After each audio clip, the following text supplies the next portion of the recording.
Thank you for watching, and remember to like this video and subscribe to my channel. Thank you for your support. Some dots at the map. Yeah. And, well, that's exactly what we did, honestly. Hey, it was the opposite this weekend. You back into Weather Underground on this Monday. You know, a lot of people putting up their holiday decorations this weekend, but I'm a little worried about my snowman.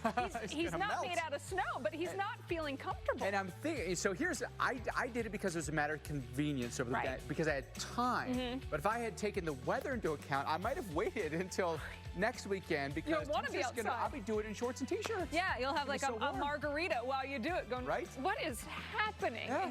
It's an interesting week ahead. We're going to talk about it in just a second. But remember, this is our new time, 12 to 4 Eastern, and right after Weather Underground. And then we'll continue to go up from there. Friday highs around 74 degrees. And you're not alone. Over 100 locations looking at record high temperatures potentially falling or being set this week. And that goes from the southeast to the south central, to the central plains, to the northern plains, to the Pacific Northwest, to the southwest. You're like, so everywhere northeast and the extreme northern part of the Great Lakes, those are the only spots where we won't see records in jeopardy. Kansas City, the closest you get to average is about 7 degrees above the mark tomorrow, 55, the coolest day of the week. We're at 70 on Thursday with sunshine, a little bit of spring break for the second day of December, and 20 to 30 degrees above average temperatures, not just for Kansas City, but into parts of the Plain States, sections of the West as well, where we will all be basking in this odd warmth heading into December. Crazy to snow think up there into northern New England for the middle part of the week. But later in the day on Wednesday, we've got the rain across parts of Michigan, and that includes the UP, the rain then working through parts of Ohio, Pennsylvania, New York. It's up northern parts of New York State that we see any kind of wintry precip, and in a lot of these areas, it's going to be a rain-snow mix with snow lingering up across the higher elevations of northern Vermont, northern New Hampshire, and northern Maine. By the time we get into Friday, some lingering lake effect snow showers across those lake-favored areas. European model in terms of the snowfall amounts, anything we see should be light Wednesday to Saturday across much of this region. It would be a lake enhancement coming in there north of Syracuse. And as far as the GFS model is concerned, pretty similar with some moderate snow possible into parts of central North Country, New York, northern parts of New England, and maybe into the UP as well. But again, the footprint for this one mostly will be light snow shower accumulations. Erie, Pennsylvania, you've got this snow changing over to rain on Tuesday, and on Thursday, it's a tough one, 49 your high with rain and wind. That is not a good forecast. In Erie, they get a lot of snow. They're used to it. Whew, cold rain. No, thank you. Nobody likes the cold rain. So get ready across the northern and western part of the country into the southern plains, even parts of the southwest, Arizona into southern California. We could be looking at some records where you are. In Sheridan, we think you'll tie a record at 71.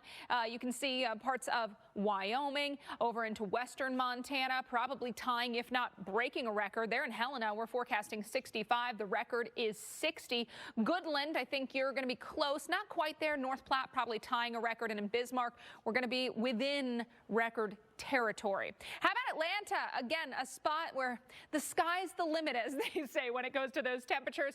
Near average is about 60 degrees. We're below the mark today, but by Tuesday, we're about 5 degrees above average. We'll go up on Wednesday, 69. We'll go up on Thursday, 72. And you know what? We'll continue to go up from there. 74 degrees by Friday with a mix of sun and clouds. You can see we are way above average, and 74 with some sunshine. A lot of people will be headed outside.